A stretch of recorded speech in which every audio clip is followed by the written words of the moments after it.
Welcome to Tom Girl, where we talk all things sports, entertainment, fashion, and adventure. Our guest today does it all. She's worked as a radio host, MC, voiceover talent, behind and in front of the camera and television, and has been the public address announcer for numerous sports teams, including our very own Angel City Football Club here in Los Angeles.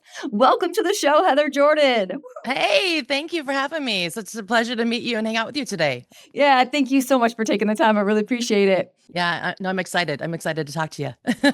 So I went to the Angel City football game, and that's where how I stalked you. After that, I heard your voice. I'm like, this woman is incredible. So you're the public address announcer there, and you just rocked it. Well, thank you. Thank you. It takes a lot of energy, but I'll tell you what, I don't know where it comes from. And I've watched video of myself and I'm like, who is that person that is screaming to 22,000 people all at once? And where does that growl come from? But I'm really glad you got a chance to experience that. And it's been a lot of fun. And I'm really, really honored to really just have that chance to do that. So I will say I was very, very excited to hear that it was a woman, going to working in sports and going to numerous events throughout my life. Like, it's usually a male voice that we hear in the stadium. So just talk to me about how you landed this dream job and got to be the voice here. Yeah, well, and I won't go back too far at the moment, but just for Angel City, it's really kind of interesting. When I moved out here, say 8-9 years ago, doing announcing was something that I was wanting to continue. And the backstory is a whole another story for another day. But I got to Los Angeles and I had heard through the grapevine that they were working on putting a women's team together. And I was like, there's hardly any professional women announcers, not even at the college level. There's only maybe 40 nationwide. And at the pro level at the time, there was maybe 3 or 4. That was it. And, so I heard that they were putting together this women's soccer team or football club, whatever you want to call it. And I thought, gosh, this would be perfect for me. Why not have a female announcer? There's no female announcers in soccer. There's no female announcers hardly anywhere. There's none in Southern California. Well, nothing came of it. It was just rumors, right? So then I had an opportunity to apply for LAFC over at BMO Stadium. They had just started. The stadium was brand new. I made it all the way to the final cut to do a live interview, a live audition at BMO Stadium with about 3 other guys. And I remember going in and they were all excited and they said, we don't know if we're ready for a female yet, but we want to have you come in and do this anyway. And I nailed it. It was great. It was 17 pages of script copy that I glanced through and then killed it. And I remember walking out and one of the girls working, she goes, was that you? And I was, because everybody was in, it was like workers for, construction workers. And I had my suit on and they knew there was a female that was just on the intercom, on the PA. So she's like, oh my gosh, you sounded fabulous. Well, long story short, LAFC, nothing came of it. 2 years later, Angel City comes along. I am sending tweets. I am doing everything I can to try to get a hold of people at Angel City. I get a hold of nobody. One of the owners, I start retweeting her and saying, hey, if you need a female announcer, call me up. I'm ready. Nothing happens. Season starts. They have their first preseason game. Then they have their first opening season game. And I'm thinking to myself, well, that journey didn't happen. My path is going in a different direction. And it was about 3 days before game number 2. And I got an email from Jen Pransky on LinkedIn. And she goes, can you announce our game on Sunday? And we might need you for the whole season. And I had a sore throat that day. And I was like, we're going to make it happen. I was like, yes, yes, yes, yes. And the rest is history. I've been there we're going on our 5th season now. And it's one of those stories of, if you have it in your heart and you put it out in the universe, and even when you think it's not happening, you just have to be patient and be ready for the opportunity when it comes. And it did. And it's been glorious ever since. So I absolutely love stories like that. I'm a big proponent of like just asking for things and going after what you want in life. Yeah. And I just love that you did that. And I love how that came to fruition for you. Yeah. I'm sure if Julie Ehrman looks at her Twitter account one day and looks at all the retweets and things that I stalked her on, I was like, I'm going to put my name in her brain, even though she has no idea who I am. If that comes down one day, or they're like, we need this person. Anyway, it worked. Yeah. Okay. Well, talk to me now about, so you've landed the job. What are those first, games like, and how has it grown and evolved over the 5 seasons? You know, one of the things that I do is, first of all, and I figured this out really quickly because I did college for a couple years. So I did, when I started off in college at Northwest Missouri State, which is where I went to school, took about 10, 12 years off, got back into it at Drake University in Des Moines, Iowa for a quick minute, was down in Orlando at UCF, and then came out here and I did Pepperdine. And then the pandemic hit and I took a pause. And then after the pandemic, jumped on at UCLA. So UCLA, Angel City, did a few things for USC. It all kind of happened all at the same time. Mhm. What I realized is, first of all, I sound different no matter what. So as a female, I'm going to stand out. So there's no trying to do a certain thing. There's no trying to be a certain person. Um, Being authentic is number one. Um, when I interviewed for LAFC, they said, okay, there's this one line we want you to do. It's this big growl. LAFC. And I was like, really? You want me to say that? And they're like, yeah, that's part of the audition. And I did it. And I remember laughing afterwards, like, this is ridiculous. Like, I get that you want this sound, and maybe there's an MC. Like, if I were to be hired, maybe you have an MC do it, or maybe you have a fan do it. But I'm like, but that's what they wanted. And I knew immediately, like not to force myself to be something I'm not, Mhm. because I'm gonna stand out already because I'm a female. So then I was like, what do I sound best doing? I sound best being sexy. I sound best being friendly. I have a lot of energy. And so that's kind of the three things that I worked on, just focus on in the beginning. I'm clear. I'm a good reader, which is what is kind of interesting. You need a, you're reading pages of script while you're also announcing the ball game. So you got to be flexible in that standpoint. The only thing that's probably grown over the last going into this fifth season is, ironically, I've developed this growl. I don't know where this growl came from, but I started doing it a little bit, and I kind of throw it, just I let everything happen naturally. I try not to do anything forced. I'm friends with a lot of other PA announcers, and I know they have like their little moments where they do this big thing. And for me, I just do it when the moment feels right. Whether it's announcing somebody's name in the starting lineup and I want to growl on Sarah Gordon, or corner kick. Maybe I'll growl. It's the moment, it's the feeling. I try to be very authentic. I know authentic is a word that gets thrown around a lot, but it's really just being who I am. And there's no playbook. There's no rules. There's no structure here. I am doing something that, if you want to look at just Southern California, I'm the only female of 10 million people doing this job.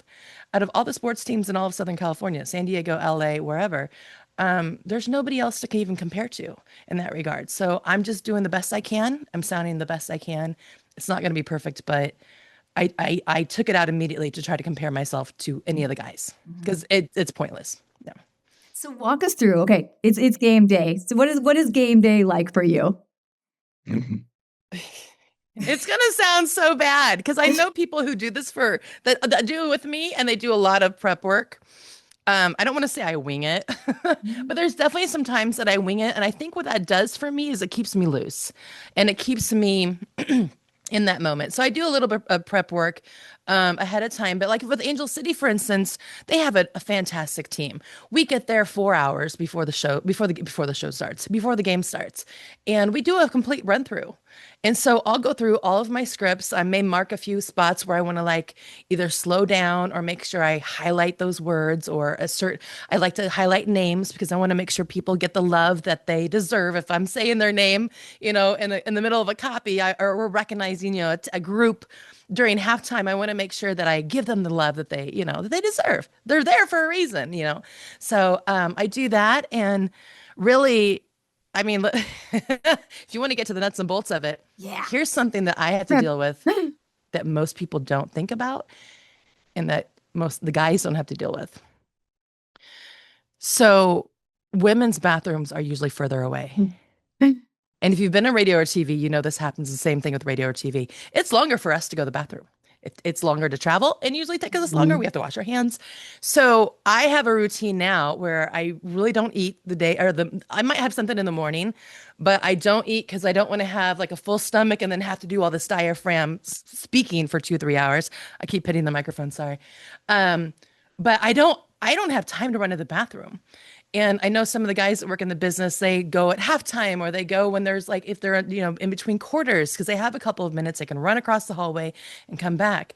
It's not the case for me. So I have to Mhm. kind of plan my bathroom breaks, which sounds so silly, but it's true. It's what we have to do going into a 2, 3 hour show where I can't move for 3 hours. So Yeah, anyway, no, I get that, and I'm sure you're probably also, how much water are you drinking to keep your voice I smooth try and not to drink any. lactose? Well, No? hey, that's funny because I'll drink a little bit going in, and I try to get a little bit of caffeine, like soda or coffee, just to kind of like get me going. I drink more during the game. So once, especially like if I'm doing college basketball or college volleyball, you're not moving at all. You're stuck at that table until the end of the game. And it can be 2 hours, 3 hours. So I'll start drinking really when the game starts. So that way my voice sounds good at that point. I've warmed it up, but I don't have to like run to the bathroom again. I know Mhm. it's just one of those things. And I know my mom was a nurse for years. She's like, oh, we did the same thing as a nurse. We had to go 3 times before we went into surgery. So we knew we didn't have to go Yeah. during surgery. So that's kind of how I approach it. Anyway. And then I go to town afterwards. I drink because I'm a big water drinker. So, Uh-huh. anyways, it's one of the fun little things. You How do won't hear you a guy say that. I'll tell you Yeah, that. exactly, right? We always have it a little tougher, I tell you. Yeah. How do you feel like you've, grown over over these past few years? Or what are some things that, like, you've learned or you wish you knew kind of go in the early stages, or how has it developed for you? Yeah, I'm still learning, first of all. And I'm in a market. I worked for years to get to Los Angeles, and I tried 3 times to get out here and it didn't work. And then I finally got out to Los Angeles, was moved here for a job, and it was great. And then I've been really blessed to have opportunities come my way. And I've worked really hard to be ready for those opportunities. That's kind of the whole point of when people say, "Oh, you're so lucky." It's like, no, I've been working for years to be ready for when the call comes. I'm ready to go. FIFA, for instance, called me out of the blue this summer and said, "Can you go to Nashville for 2 weeks and do 3 FIFA games and be the MC on camera and also call the game as a public address announcer?" And I was like, "Yep, I'm ready. Passport's ready if you need me overseas." And instead of being nervous, I was not. It's weird because I've had nerves in the past. Not even a hint of nervousness for FIFA, Mom. which was one of the biggest things I've ever done at this point in my career. Hopefully the Olympics are coming on the horizon and hopefully World Cup next year. Anyway, what I've learned, because I am my hardest critic, I'm an artist by heart, I'm a creative person. I am so hard on myself.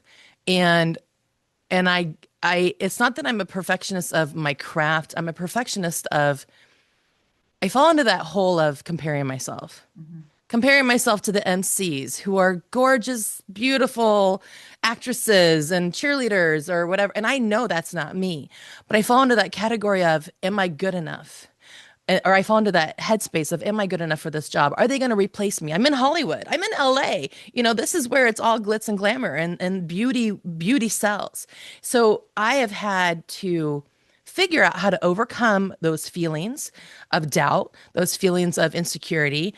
Even at my age, as strong as I feel about my talent and my craft, I still have to overcome some of those challenges of, gosh, are they going to call me tomorrow and say they want to go in a different direction? Because that's how this business works. It's how TV shows work. It's how radio programs work. Somebody changes their mind and you're out. So it's taken me probably till last year to finally say, okay, I know I do a good job. If I get that call tomorrow, it's not the end. I'm just pivoting.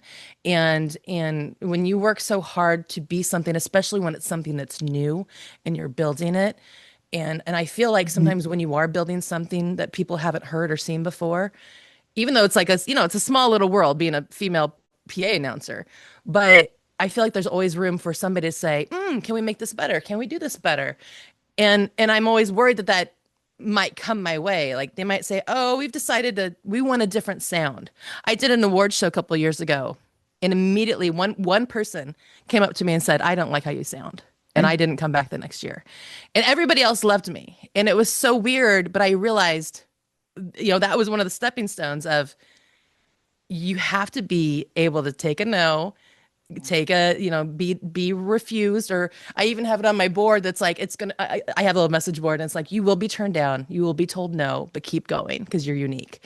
And so anyway, that's kind of where I've grown. Sorry, it's a very long answer to your question, but it's hard at all ages, but if you can figure out where to find that confidence to keep going, that's all that matters. So No, there. I love the long explanation because I feel like we all struggle with that and we all fight so much. So I love hearing. So what are those things that got you to that point? Like I see you have a vision board or message Yeah, board. yeah. Are you a meditator? Or what are Well, other things that you've done to like, okay, know your value and have that confidence? let me just say, first of all, my mom, I need to send her a check because she's been like my therapist for years.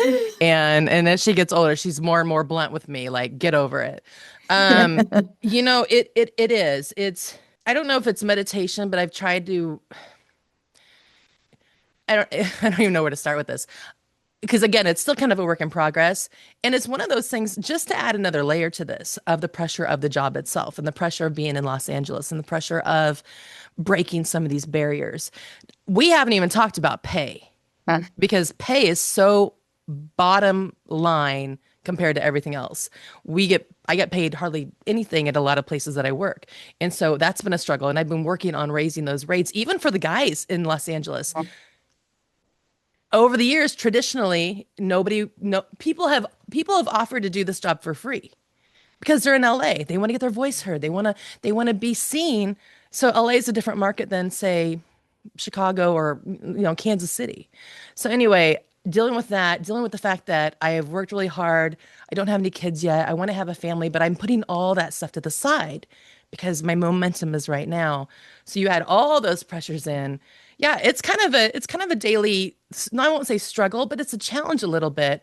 But I've had to remind myself that, it's going back and remembering all the things you've done. It's going back and remembering all the challenges you've overcome, all the mountains you've climbed and crossed. And as soon as I do that, I'm golden. I'm ready to go. I know that I'm ready to take, whatever tomorrow brings, I'm going to be absolutely Mhm. fine because I have overcome so many challenges and I've had so many wins. That's all that matters. And if I can lean on that, then it doesn't matter what happens in the future. Okay.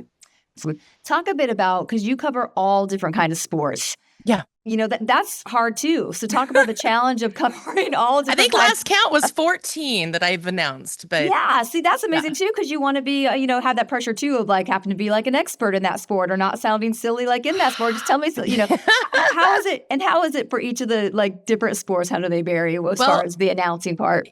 I mean, I'll tell you. So it's interesting because as a public address announcer, you're not the commentator, and you're not a color. You know what I mean? Like you're not color commentator. You're not doing play by play, but yet you are. Depends on the sport. Like basketball, you're doing kind of a small play by play because you're doing fouls, you're doing shots, right? Who makes the basket? Same thing with volleyball. You're doing, the final hit or the final kill or who's serving. So you're doing that in a sense. So you need to know the sport. But there are some sports you can kind of have a basic grasp of the sport and be fine as a public address announcer. One of the things that, I mean, I was kind of a sports nerd growing up. I was, four sport athlete. My sisters went to college to play softball. I could have gone to school. I could have played softball or volleyball probably in at least maybe a D2 or D3 level. Um, but I was also a dancer and I was also like, I knew I wanted to be an entertainer. I knew I was going to go into Mhm. broadcasting. I knew I was going to do something in Hollywood.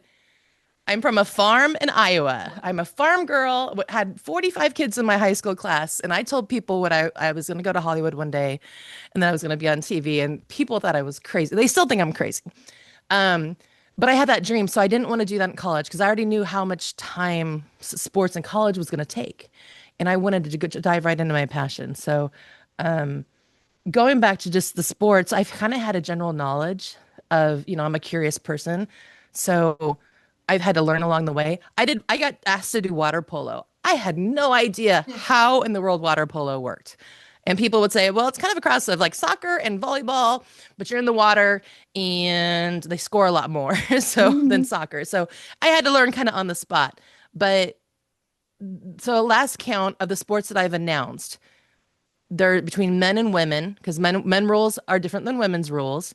And college to pro, there's 14 or 15 that I've actually announced. And then I probably know like, I know golf, I know tennis, I know some other sports that you don't really announce. Like I know, if like I ask to go do a marathon, I mean, I can MC a marathon if I need to.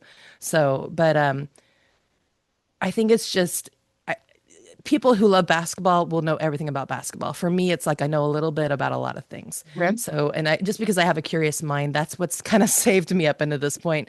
People ask me like, "Oh, are you studying on this?" And I say, "No, sure."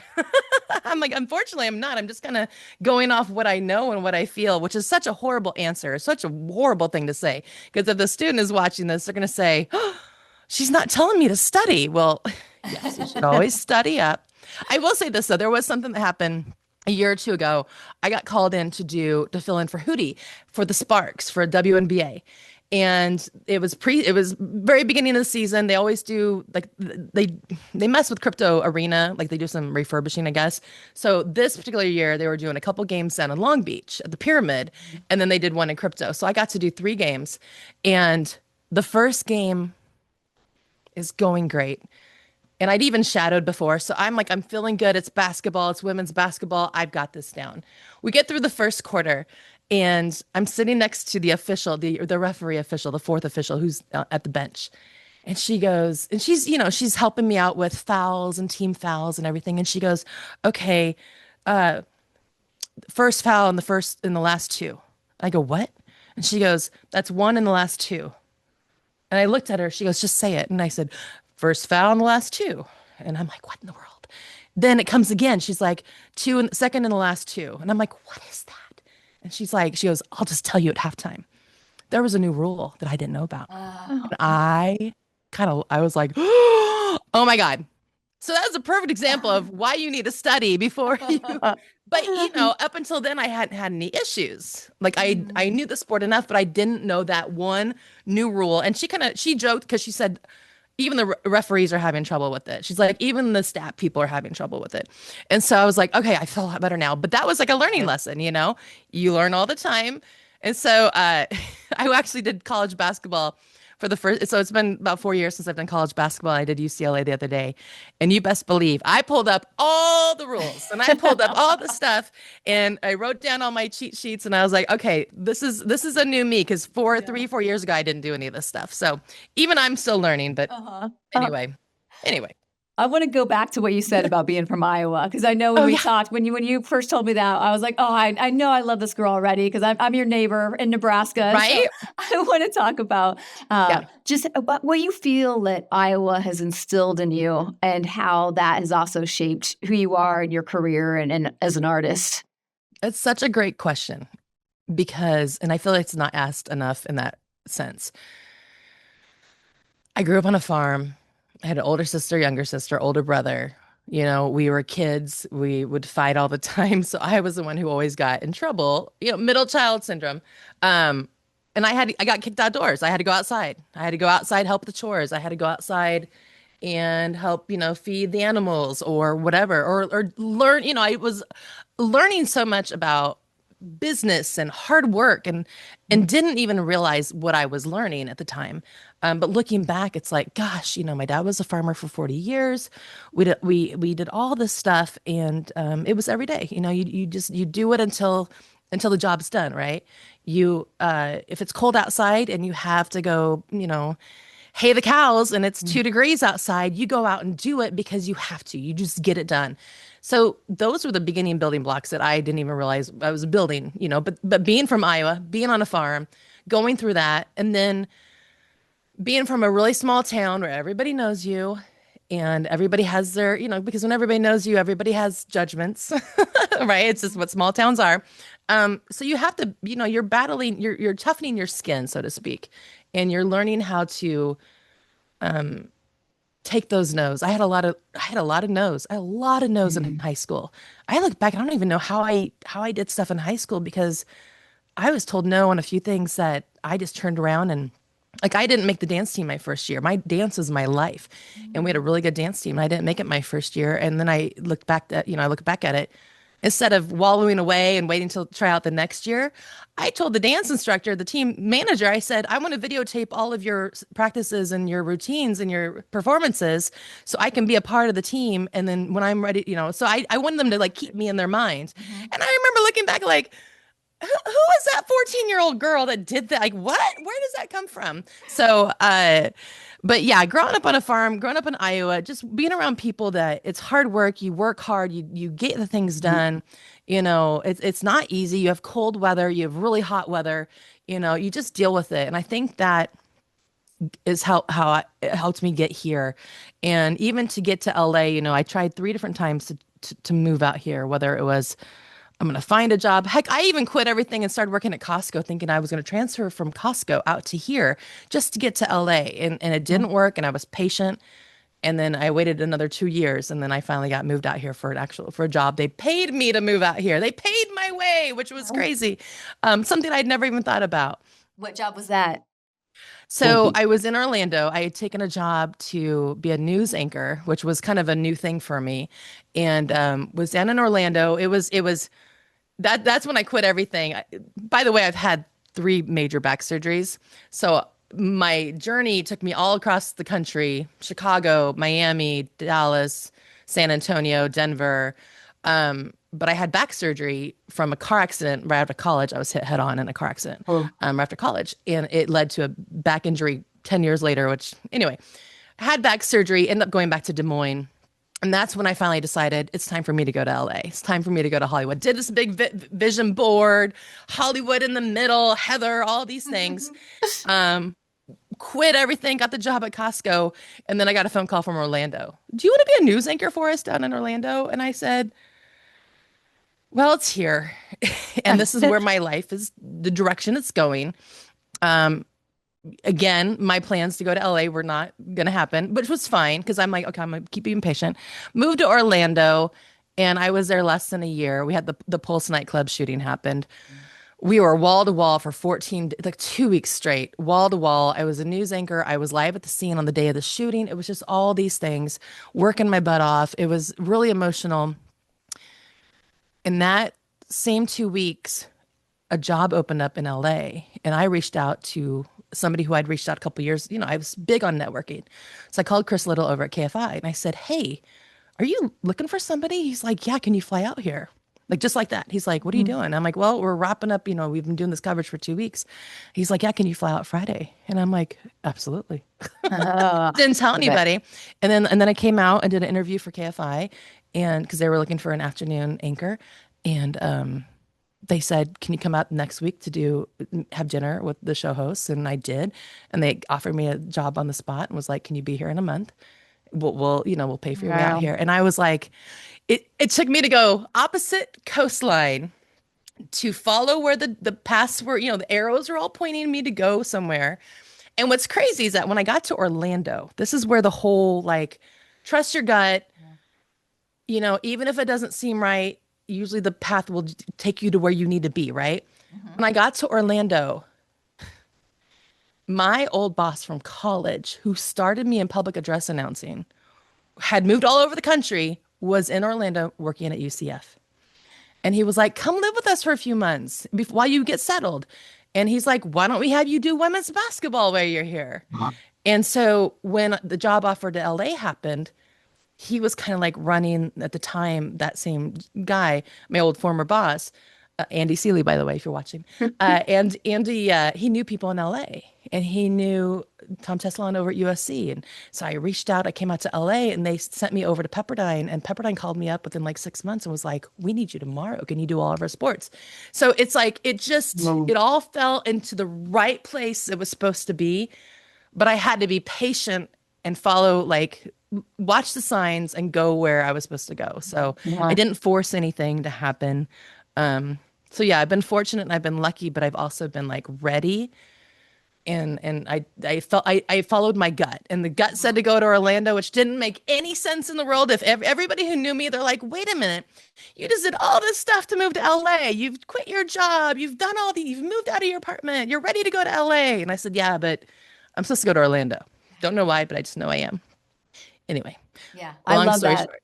No, I love that. I love our gut never lies, if we No, just no. take the time to be quiet and listen to it. And then also I just feel like trust those things. Those universe was giving you those signs or those Yeah. those doors for you to walk through. And sometimes you just gotta be like, okay, I'm not sure, you know what, but I feel like this is meant to be for me right now and go with it. So I love that you did that.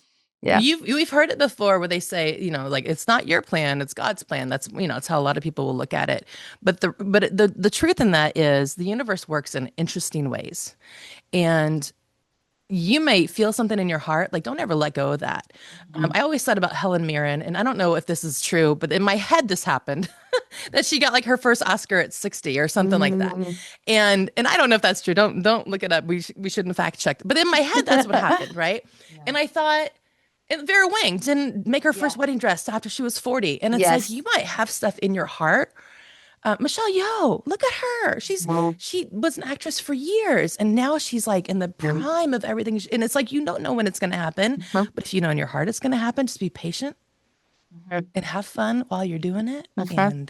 And if anything, going back to that question you said, what have I learned, or how have I grown?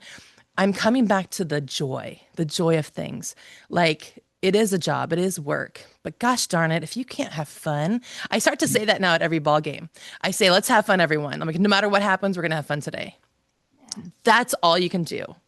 And I will say that that is the number one thing that I have overcome and learned, and that has been my saving grace now is that moment when I finally figured out as long as I can do the best that I can on this day at this moment, that's all that matters. Mhm. Whether it's perfect or not, I'm going to do the best I can today.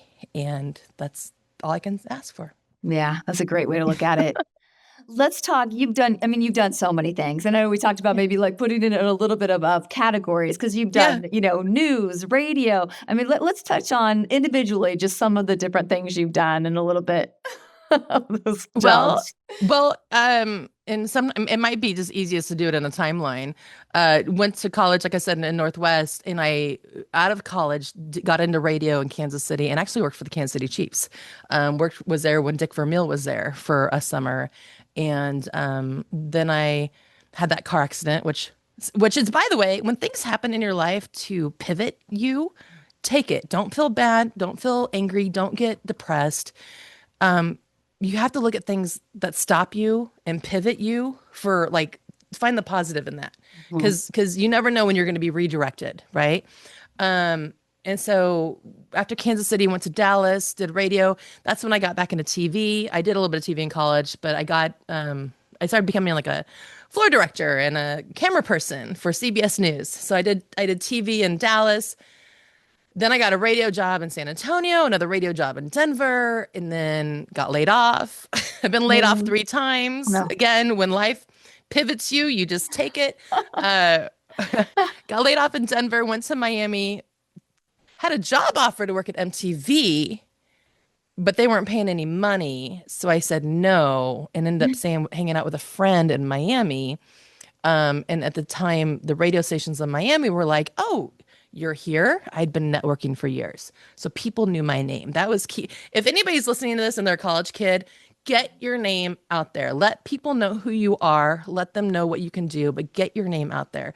So I was in Miami and they're like, oh, you're here. Yeah, we could use a production person and an on-air talent. So I did hip hop and R&B, 2 different stations in Miami. Then got on the TV station there, was able to be a floor director at the Super Bowl and at the NBA Finals. Again, working hard to be ready for those opportunities, right? And again, letting people know, A, you're interested, B, what you can do.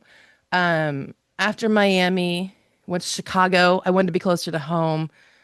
Did TV in Chicago. Again, assignment desk, was helping out in the field with reporters. And that's when my back went out. And so then I had to kind of quit everything and end up moving back home. And I had a couple surgeries. And that's actually how I broke over into the news world to be an on air news person. So I was behind the scenes television news. I was on the radio as a hip hop top 40 R&B radio personality. I go to Des Moines and I don't know, I was there maybe a couple months, and one of the news directors he hit me up in an email. He goes, "Hey, Heather, are you in Des Moines?" And I'm like, "Yeah." He's like, "Are you working?" I'm like, "Not at the moment," because I was recovering from back surgery, from spine surgery. And he's like, "Do you want to be a news anchor for us?" And I'm like, "Absolutely. I'm not doing anything." So that's how I got into news. That's how the mindset of that was, I'm going to go to LA, right? I'm going to go to Hollywood. And then that's when the Orlando job came about. So we talked about different things that I do. So yeah, radio, TV, sports teams, voiceover, which is another thing we haven't talked about, Uh-huh. but it kind of, I've done a couple of McDonald's commercials. I've done a few things, um, kind of wanting to dabble back into the voiceover world. Done a few award shows. But honestly, I'm just riding this train. I'm just wherever it takes me next, I am just going to be ready. And um, the real truth of it is, I started all my dreams were coming true at the age of like 25. My goal was to just make it to a big market as a radio personality. Um, and leaving college, I was told you got to start small. You got to start small. I sent all my stuff to New York, Chicago, Dallas, LA. The smallest market was Kansas City, which is market 30. So I started in Kansas City and then went right to Dallas. And I remember thinking at like age 25, 26, I'm like, wow, I've already made it to what I wanted to do in life. Like, and it actually kind of made me sad. I was like depressed.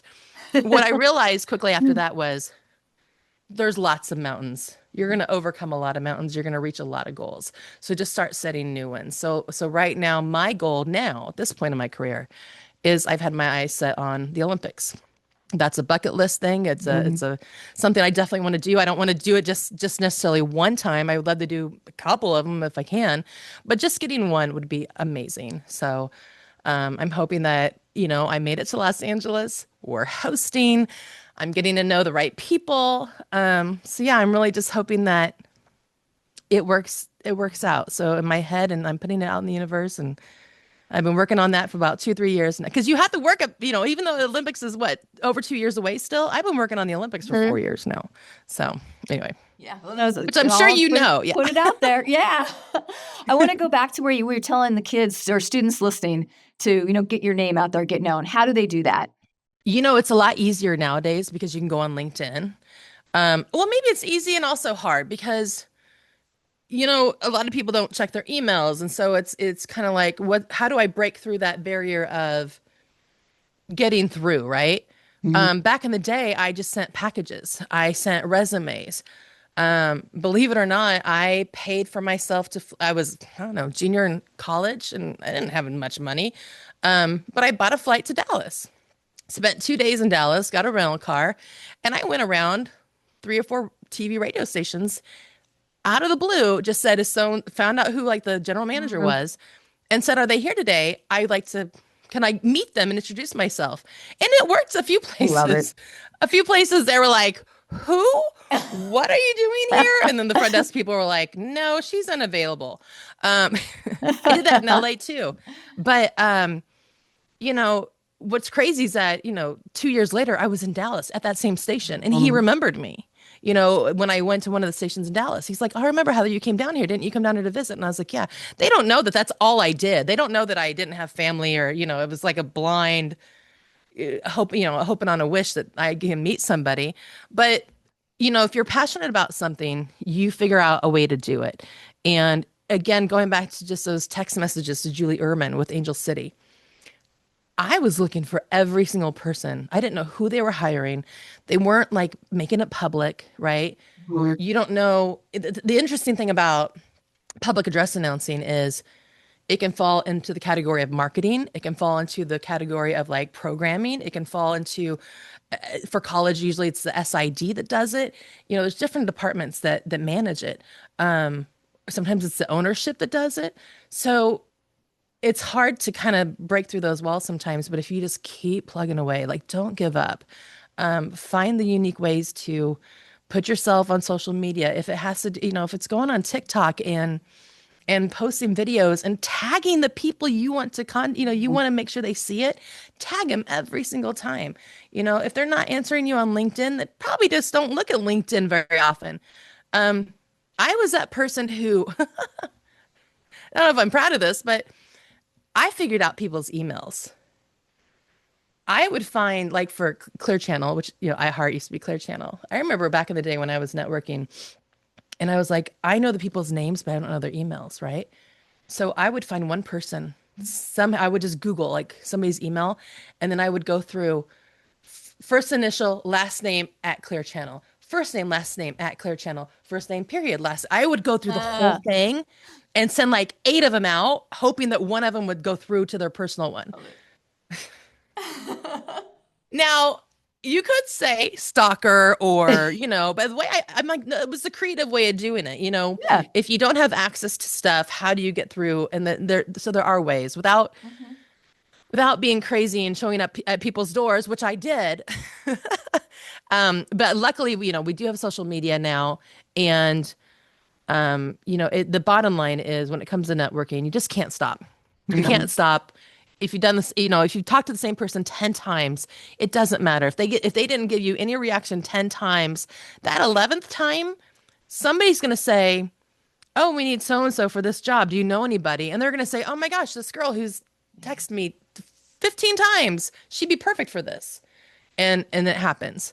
So, and that's happened to me. That's happened to me several times in my career. So, again, a very long answer to a very short question. No, but great nuggets. I mean, I love for students or adults, anybody to hear that kind of thing. Yeah. It's hard right now. The job market is tough, and just getting your name out there and getting those opportunities, and so that's excellent advice that you're sharing. I told you, I warned you, I was long-winded. No, I love it. I love it. It's great. Well, I loved you taking us all on your journey and your career. And I just love all the things that you've done. It's so very, very inspiring and just awesome. I'm definitely a true fan, and I know you're going to be at the Olympics. I know we're going to see it. So, well, thank you for saying that. And you talked about earlier if I meditate or how do I handle things. I went from a couple of years ago to I hope I can make it to the Olympics to I'm going to have a venue at the Olympics to I'm going to do this sport at the Olympics. So I'm tweaking my mindset on certain things. So yeah, that's kind of where I'm at now. It's like I know I'm going to do it, even though it hasn't happened yet, but I know I'm going to do it.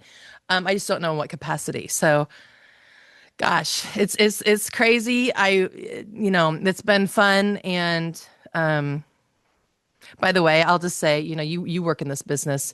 It's scary when you get like sick or get a cold because all of a sudden you're like, oh, I can't talk. That's my livelihood. And singers, people who work in the entertainment business or who speak for a living, or even again, going back to medical, like you can't get sick and like go back, you got to take time off before you can go back to work.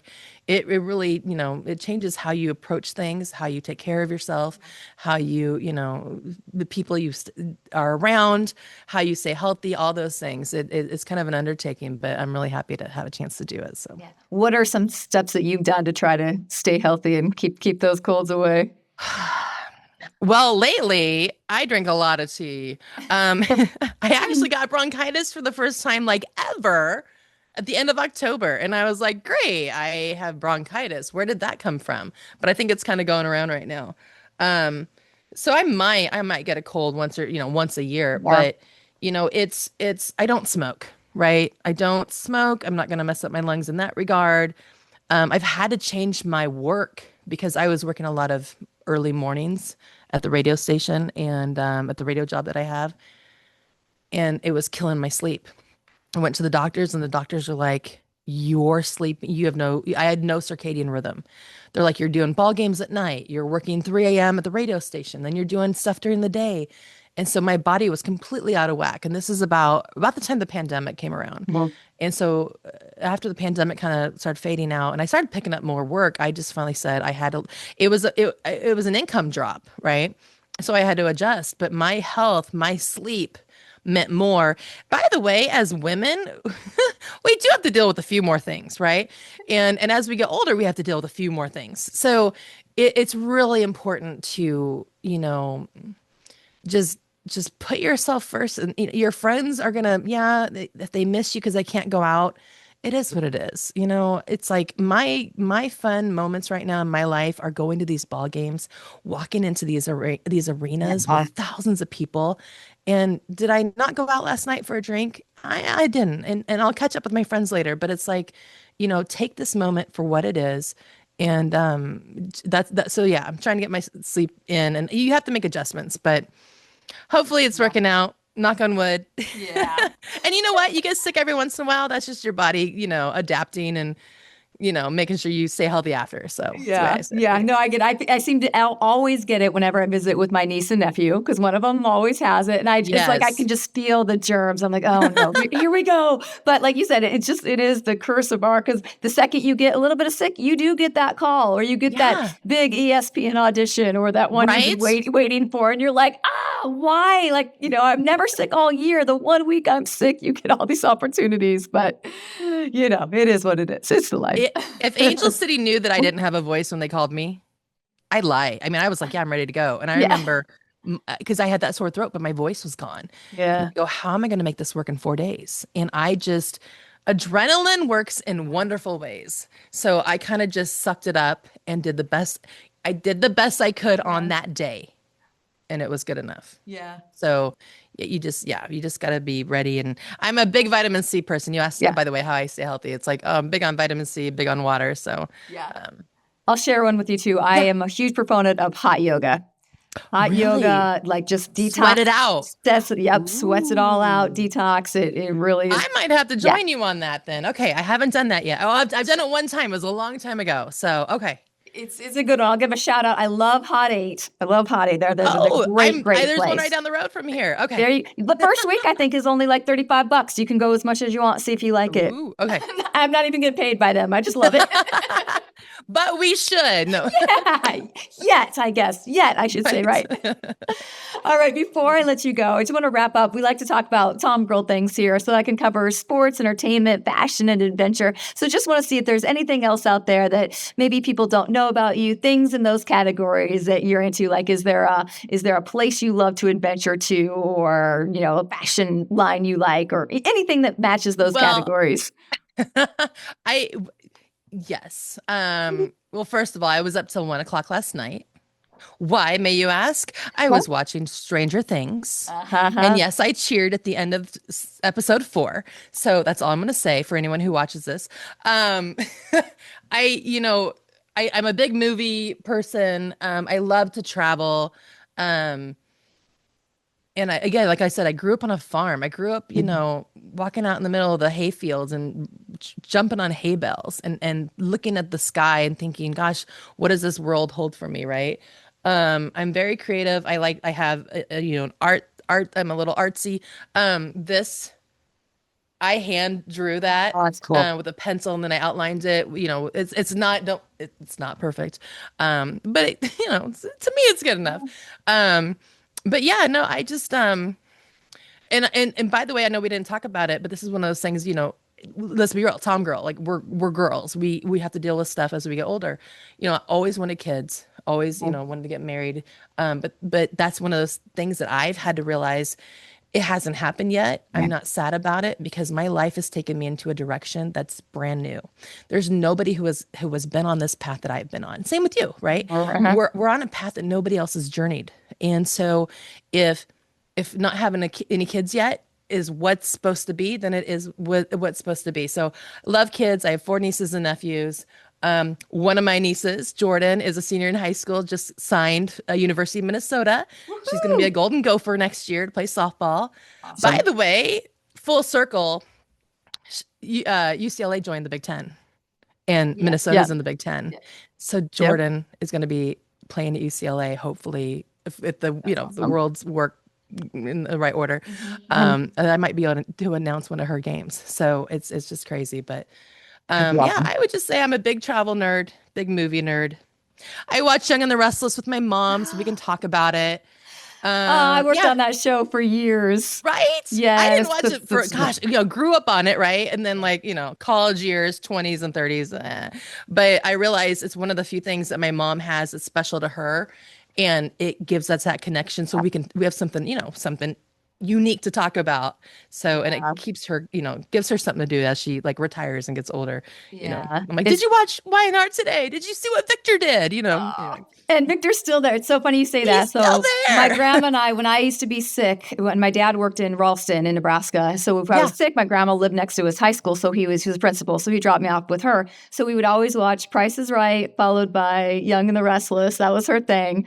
So when I moved out to California, then one of my jobs was doing the promos for Price is Right and Young and the Restless. So I was like, it's like work with That's Eric Braden, all this, and I was just like, oh, my grandma, she flew out here and she went to the set and she was just so excited. And it was just one of those moments because that was a bond that we had together as well. So I was really I want honored. to interview you, by the way, because you've done Oh, some amazing, interesting, such cool things. So one of these days we're gonna switch this backwards, switch. and I'm gonna interview you for your own show. Um, Oh, I'll probably get nervous on the other side. by the way, weird chain of events when it comes to putting stuff in the universe. So a coworker of mine who worked at the radio station with me is the announcer for Wheel of Fortune, Jim Thornton. He's amazing. But I'm already building that, and I'm not by any means gonna ever push anyone out of their job, but I'm already laying the seeds. I've already gone to like 3 different tapings over the last 2 years.